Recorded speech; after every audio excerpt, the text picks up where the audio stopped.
2014, Facebook scientists published the results of one of the biggest psychological experiments ever conducted.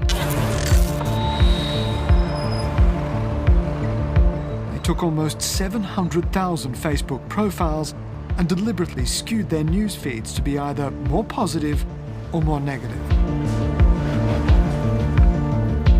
Then they used the company's sophisticated algorithms to measure any shift in people's mood.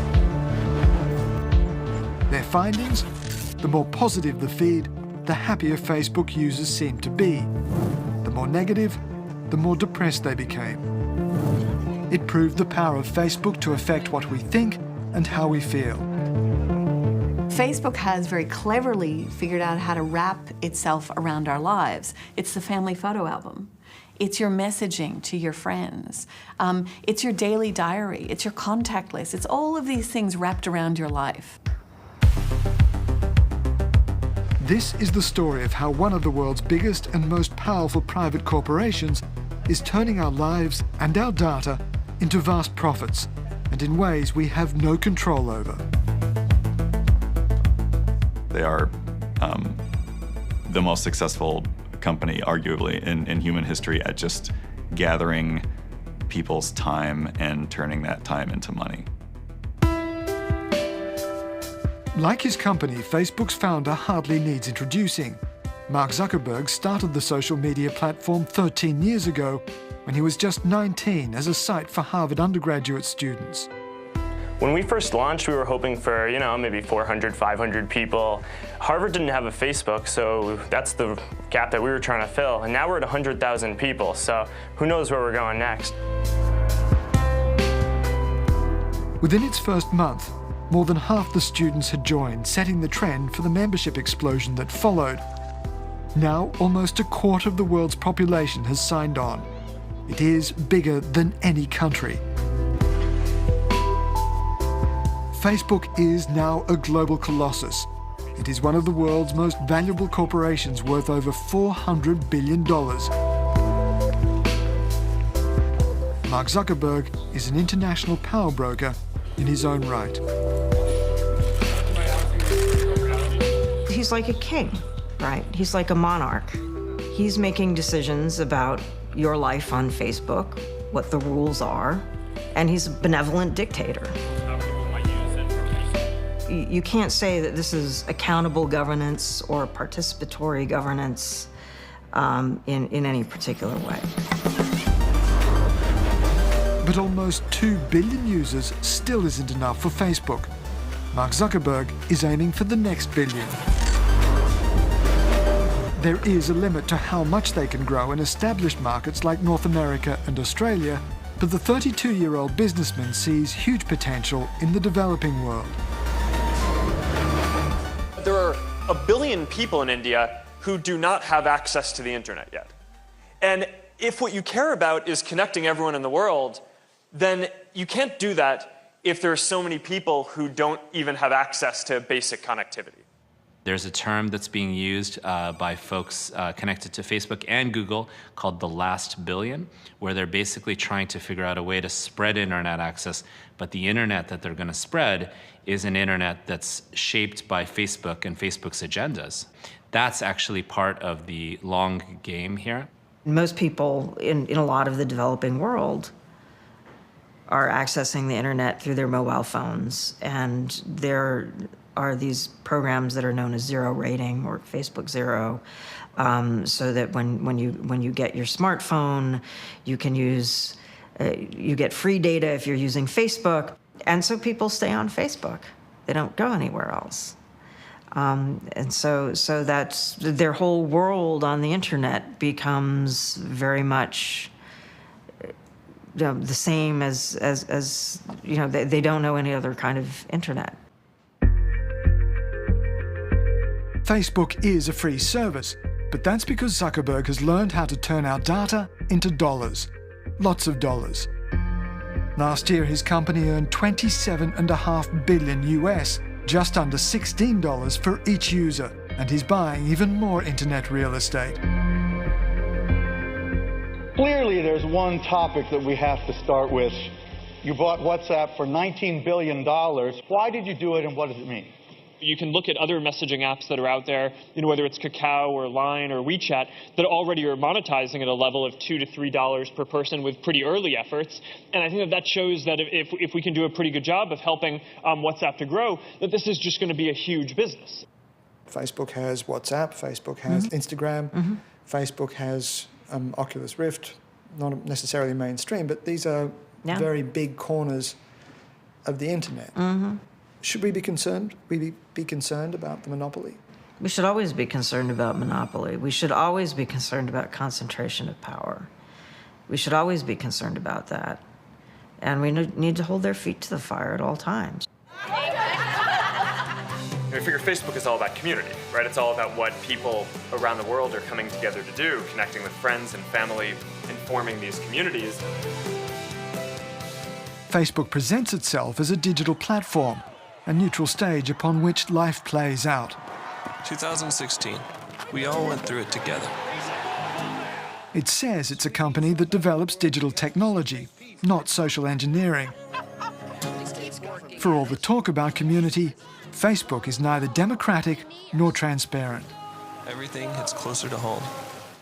Any place we go to that is not truly open, that's not governed by us as users, that's not governed by sort of some democratic accountability, is actually a place that is not truly ours. It's a place that we can use. It provides great value in many ways, don't get me wrong, to its users, but it's incorrect to see it as a neutral place.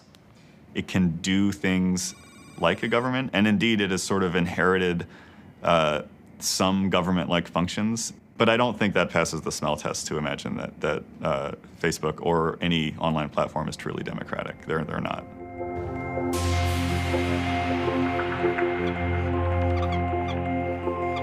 If we tell the computer to look at two numbers and compare them and put the larger number on one side and the smaller number on the other, then with a series of steps we'll be able to reorder it. So To understand how Facebook works, we need to understand what goes on under the hood. The engine that drives the system is built on algorithms, sets of instructions that Facebook's engineers use to determine what we see in our newsfeed. Dr. Soulette Dreyfus, an information systems expert, demonstrates how a basic algorithm works.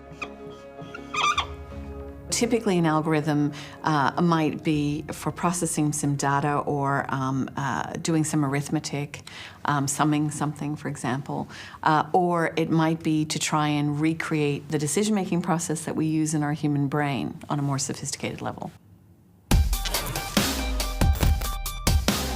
Facebook's algorithms were originally configured to help Harvard University students stay in touch with one another. They exploited the way the students had a small group of close friends and a wider, looser social circle. The algorithms are now vastly more complex, but exactly how they work is a closely guarded commercial secret. We do know that they're designed with one aim in mind: to keep us online for as long as possible. The algorithms are designed to be helpful and give us information that's relevant to us. But don't for a minute assume that the algorithms are just there to help us. The algorithms are there to make a profit for Facebook. And that is Facebook's genius. It is a giant agency that uses its platform to deliver us advertising.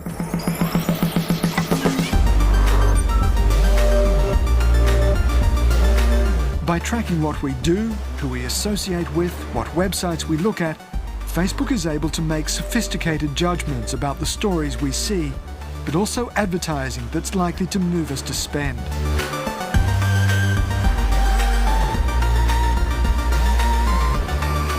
We'll probably always live in a world with old-fashioned display ads. Times Square simply wouldn't be the same without it. But these ads nudge us towards products with all of the subtlety of a punch in the nose. Facebook, on the other hand, uses the extraordinary amounts of data that it gathers on each and every one of us to help advertisers reach us with a precision that we've never known before. And it gives anybody in the business of persuasion power that is unprecedented. Depending on what we post at any given moment, Facebook can figure out what we are doing and thinking and exploit that. Facebook's very well aware of our sentiment and our mood as we talk to people, and it can put all that data together and start to understand like who our exes are and who our friends are and who our old friends are and who our new friends are, and that's how it really works to incentivize another post. What you're saying is Facebook has the capacity to understand our moods. Yes. Could that be used to influence our buying behaviors? Of course it can be used to influence our behavior in general, not just buying. You can be incredibly hyper-targeted. Can I give you an example?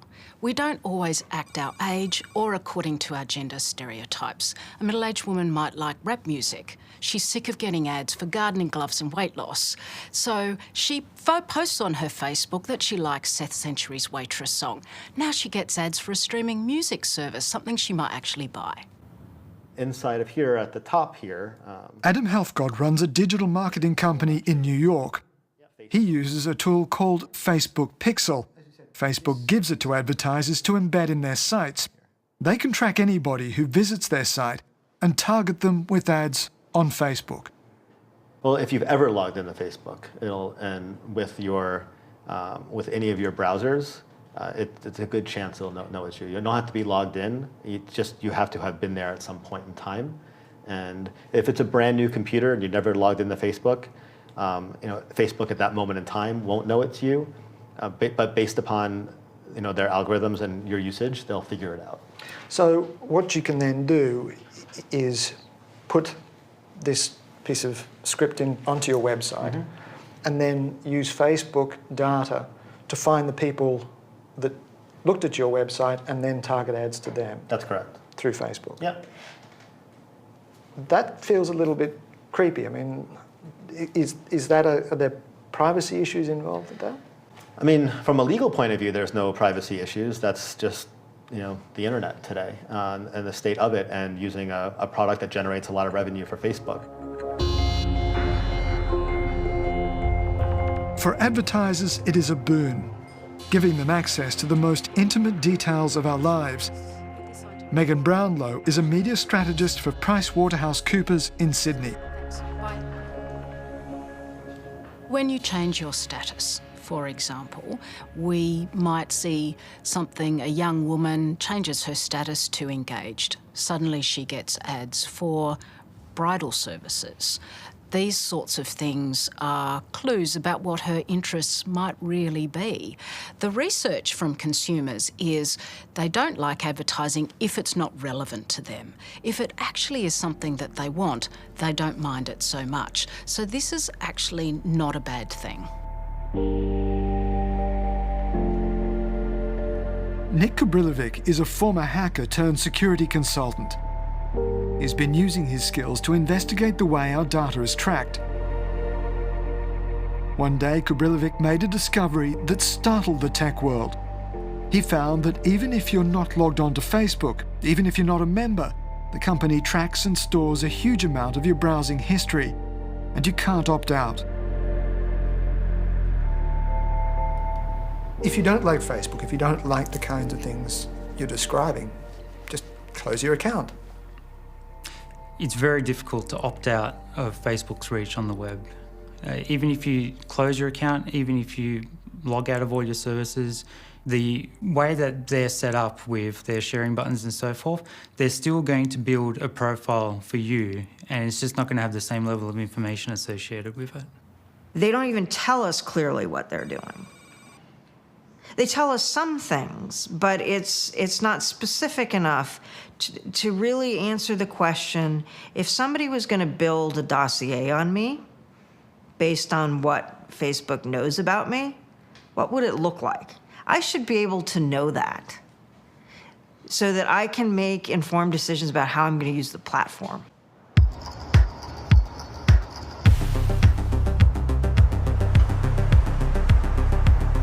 Facebook is not just influencing what we buy, it's changing the world we live in.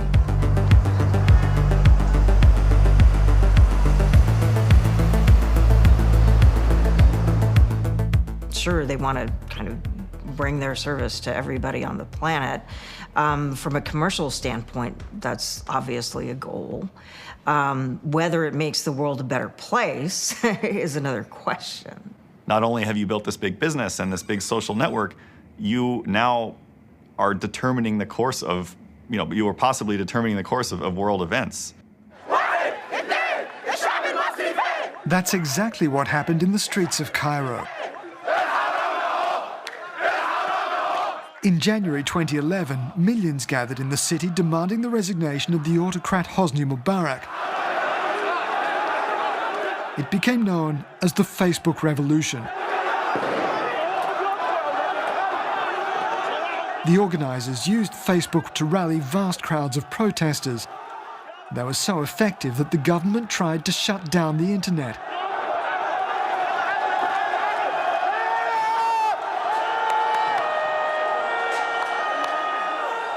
It took just 18 days to topple Mubarak. So what Facebook came to stand for several months, I would say, or at least in its early days of after the events of Tahrir Square and the Arab Spring, was a symbol of people's ability to organize and express and share information more widely. It symbolized that so much so that I like to tell stories about how I could buy T-shirts in Tahrir Square which said Facebook, tool of revolution. I understand as well as anybody just how effective Facebook can be. 3 years ago, I was imprisoned in Egypt on trumped-up terrorism charges. My family used Facebook as a way of organising supporters and keeping them informed. It became one of the most vital tools in the campaign that ultimately got me out of prison.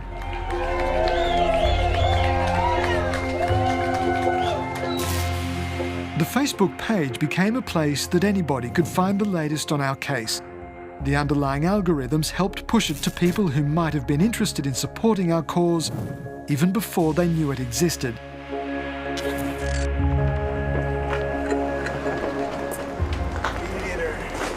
How are you, man? Good to see you. Good to see you, man. Fantastic. Let's go inside, man. It's cold.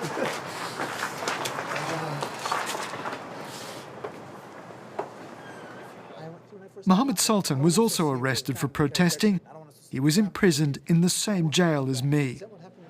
There was this medium that people just wanted to express themselves because there was no other avenue in the public space to express themselves. And then, so they found this outlet, and then they found this outlet to the outside world as well, where they would put how they feel about social justice issues, on just day-to-day inequalities that they've seen. And then there was the second phase of that where they saw that there's quite a few of them that feel the same way about a lot of different things. It took a prolonged court case, a 500-day hunger strike, and intense international pressure to get him released. For him too, Facebook became an invaluable tool. Facebook, unlike other platforms and social media outlets, it allowed for us to put out the reports, the medical reports. It allowed for us to share my families, to share stories, and it established credibility. So Facebook provides this, it provides this place that is almost ideal for finding like-minded people, whether that means finding people who live in a certain place, who are interested in a certain thing, or people who are in the thrall of a dangerous ideology.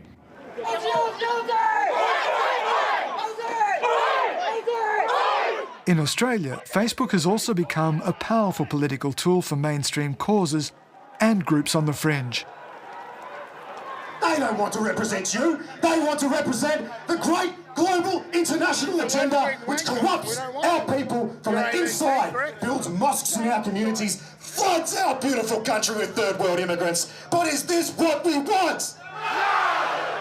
Blair Cottrell leads a group called the United Patriots Front, a right-wing movement built on Facebook that campaigns against Muslims and immigrants across Australia. Facebook's been extremely effective for us. It's indispensable to the development of our organisation. Without it, we would probably be a separatist cult where no one would be able to relate to us because no one would actually hear us directly. They would only hear about us through established media corporations. Islam can only pose a threat to our nation if our weak leadership, or rather complete lack of leadership, is allowed to continue. Facebook has helped turn a disparate group of individuals into a political force that some say is dangerous.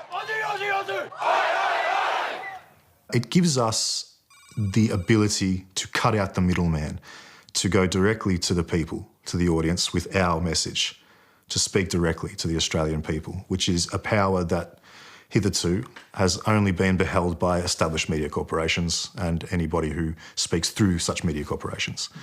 But now anybody has that power. Anybody has access to that power. Some of the UPF's more inflammatory statements have been censored. He's been prosecuted for staging a mock beheading that they filmed and posted on Facebook. Facebook removed some of their posts, including the original beheading video, and threatened to suspend the page. Sometimes Facebook has removed or censored certain posts of ours because we've used the word Muslim, for example. Not in a negative way at all. If we've explained an incident or a point of view and we've used the word Muslim, sometimes that registers in Facebook's computer and they automatically delete it for some reason. I don't know. I don't know whether it's a person who deletes it or a computer system, but that can be a bit problematic sometimes. We actually started altering the way we spelt Muslim in order to have our posts remain up when we were speaking about the Muslim people or the Islamic faith.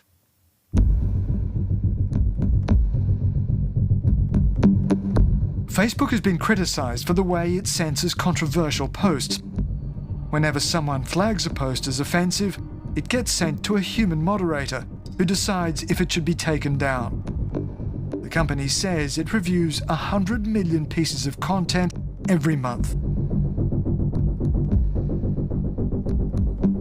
People are under a lot of pressure to review a great deal of content very quickly. And I certainly hear about what appear to be mistakes quite frequently, and some of them are kind of ridiculous. Like at the end of 2015, a whole bunch of women named Isis had their accounts deactivated because clearly somebody went and flagged them as being terrorists. After an Egyptian court convicted me of terrorism charges, my own Facebook page was suspended. We were never told why it disappeared. Facebook says it was to protect my privacy. We believed I'd been labelled a terrorist, violating what Zuckerberg calls its community standards. You can't have a common standard for 1.8 billion people. Our diversity is actually our strength, right? Part of what makes us a global community is the reality that what forms a global community are incredibly fundamental differences. In one infamous example, Facebook removed a post showing one of the most powerful images of the Vietnam War. The photograph of a naked girl violated its community standards. The community standards are developed by his staff. The community didn't develop those standards. And they're called community standards. But they were developed by Facebook. And yes, they've had input here and there over time. They also get input from governments about, recently a number of governments told them, you need to amend your community standards to be harder on extremist content, and so they amended their community standards. But it's not like the community got together and developed these standards.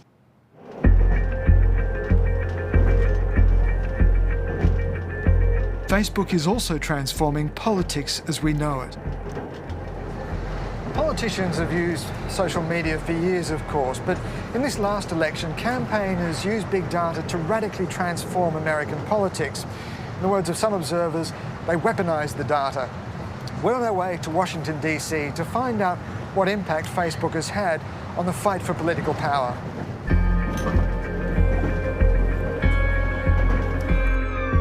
At the heart of political power is information.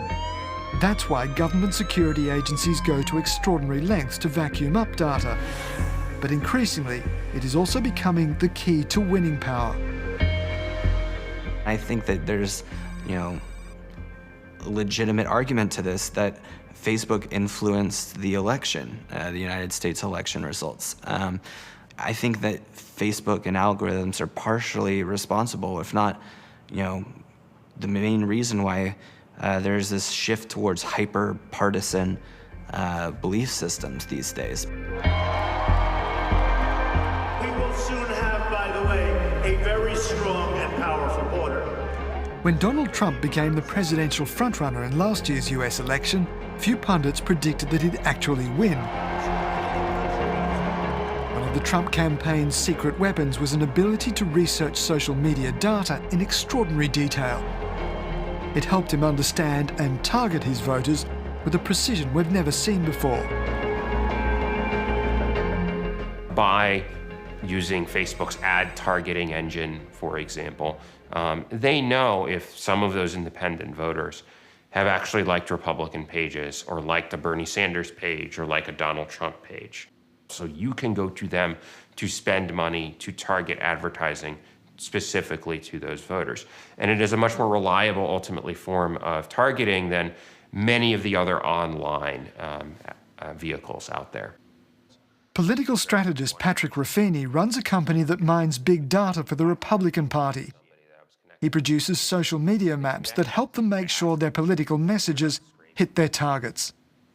What it does give us is a much greater level of certainty and granularity and precision down to the individual voter, down to the individual precinct about how things are going to go. It used to be we could survey 800, 1,000 registered voters nationwide, but you couldn't really make projections about understanding from that to understanding how an individual state would go or how an individual voter would ultimately go.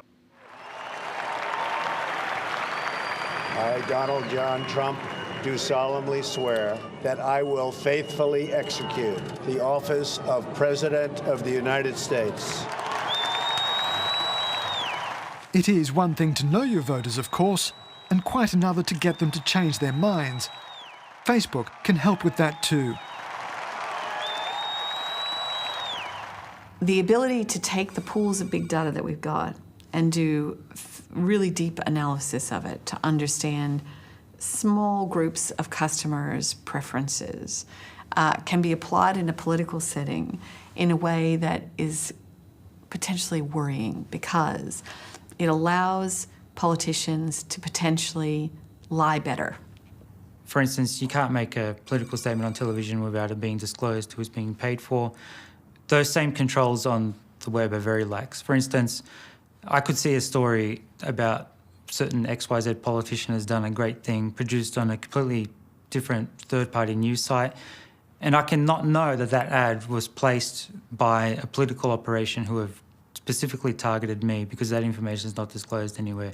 I am understanding yet troubled by the data-driven advertising and targeting ads that occur, but I'm even more uncomfortable by the reality that our elections and how our elections are structured and configured can be hijacked by these forces that are not transparent to us. One of the most important parts of any democracy is news. Almost half of all Americans get theirs from Facebook. But the last US election also saw the explosion in fake news, turbocharged by sharing on Facebook. These things look like news, they function like news, they're shared like news. They don't match up with traditional ideas of what news is for and what it should do. Facebook is in the middle of this. They are the company that can see all of this and make judgments about it. I think they would prefer not to have to do that. Adam Schrader is a journalist who used to edit stories for Facebook's trending news section. Part of his job was to filter out fake news. Essentially, we operated like a newsroom. It was structured like a newsroom. Copy editors had, would make sure that the topics met standards, make sure that they were unbiased, checked facts. There were oftentimes that fake articles would appear and present themselves as possibly being a legitimate trending topic. And our job was, identifying those, and the original term was blacklisting. In the heat of the campaign, right-wing commentators accused the team of bias. Facebook sacked it and handed the job to an algorithm. An algorithm cannot do the job of a trained journalist. They don't have the ability to reason, right? Artificial intelligence hasn't gotten to the point where it can, really function like a human brain and determine what has news value and what is good for the public and what is not. Schrader says after the team was sacked, fake news really took off. Yeah, after the trending news team was let go, there was a big problem with sensational or factually incorrect or misleading news sources and trending topics. It was just a disaster. The more partisan news sources you consume, the less likely you are to believe fact checkers or experts. And so this can create some really dangerous, divisive believers of alternative facts. During last year's election campaign, a news site published a story alleging that Hillary Clinton and her campaign chairman, John Podesta, were running a child sex ring out of the Comet Ping Pong Pizza restaurant in Washington, D.C. The story was widely shared on Facebook. It was utterly fake, but it gained so much traction that a 28-year-old man finally went to the restaurant armed with an assault rifle, a revolver, and a shotgun to find and rescue the children. One of the hosts runs up and is like, "Did you see that guy? He had a big gun." He fired several shots into the restaurant before police arrested him. The story still circulates online and on Facebook. I don't think that I trust the general public's ability to identify fake news, real news, anything like that. One study found that in the closing months of the US election, Facebook users shared the top 20 fake news stories over 1 million times more than the top 20 stories from major news outlets. Fake stories are often written either for political advantage or to make money.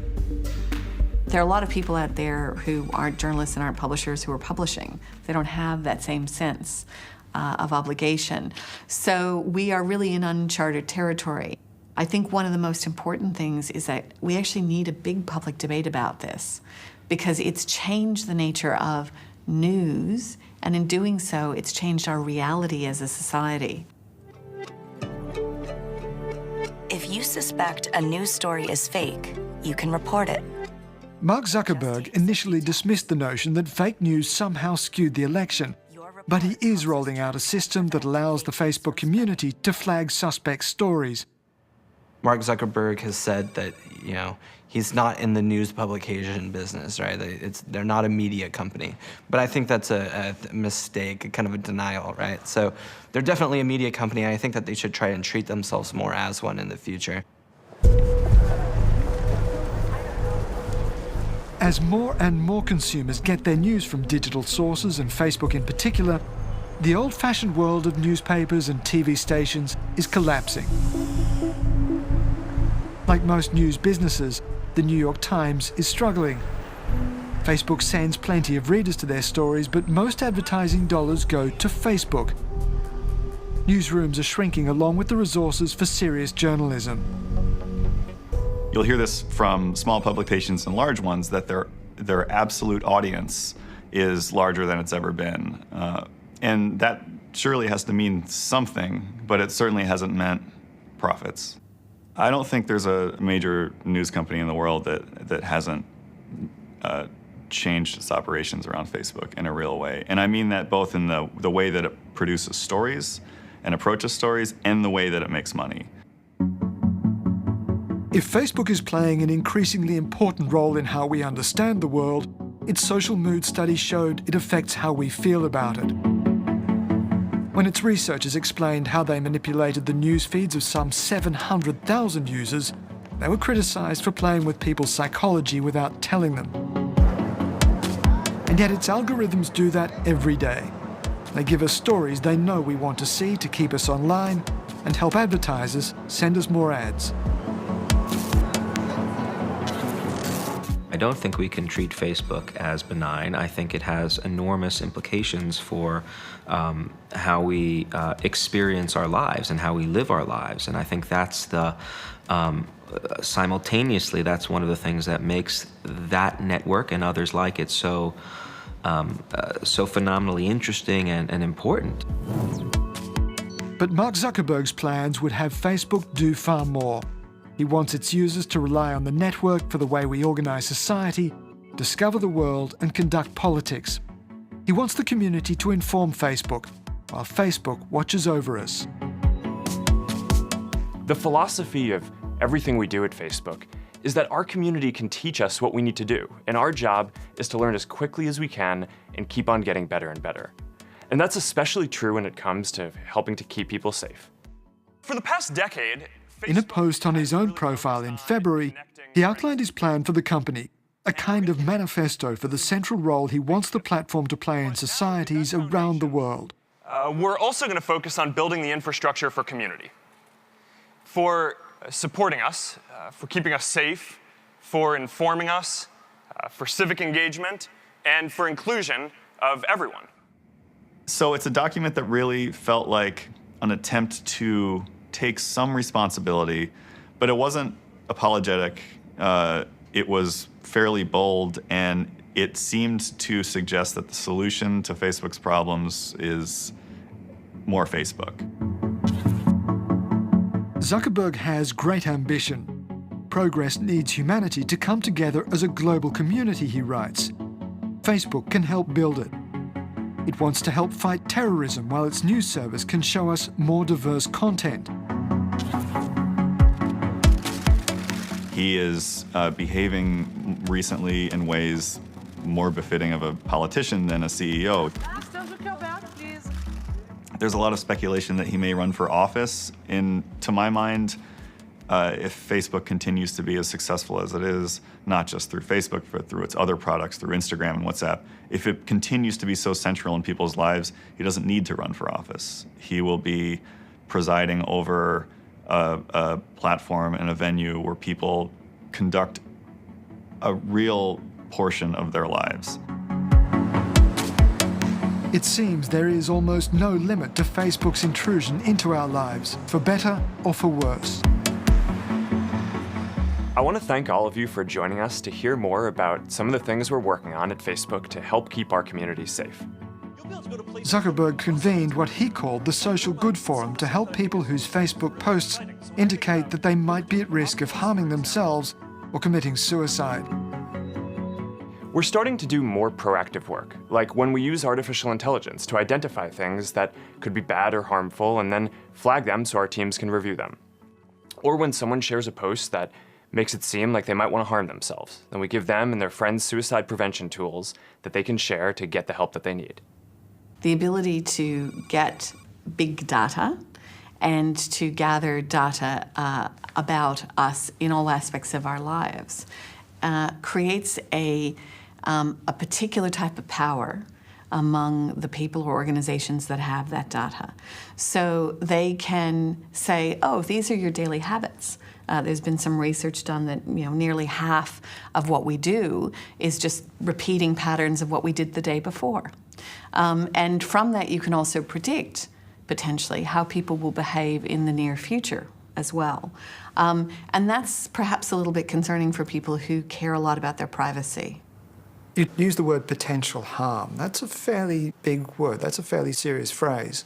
What sort of harm do you mean? So there are a couple of factors here. First is the issues that we know about already.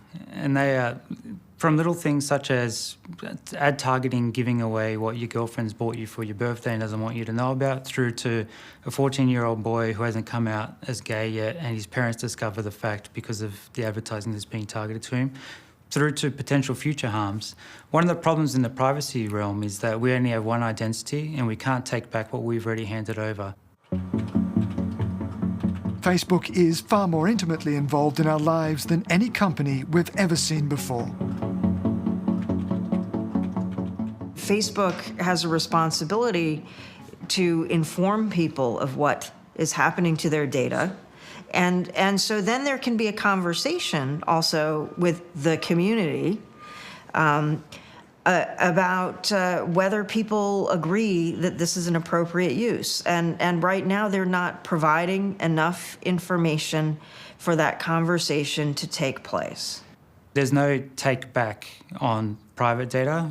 The implications that are going to occur in 5 or 10 years' time, we need to protect against that now. And to an extent, it almost feels like I'm reminded of Einstein's letter to Eisenhower warning about the potential dangers of nuclear holocausts or whatever with dangers in uranium. Not to say that it's that severe, but we're at the point now where we know that there's a danger, but we don't know the extent of it, and we don't know the potential implications of it.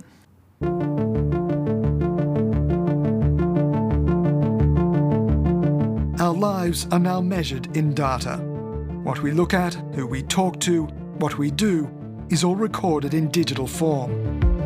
In handing it to Facebook, we're making Mark Zuckerberg's company one of the most powerful in history. And the question is, at what cost to ourselves?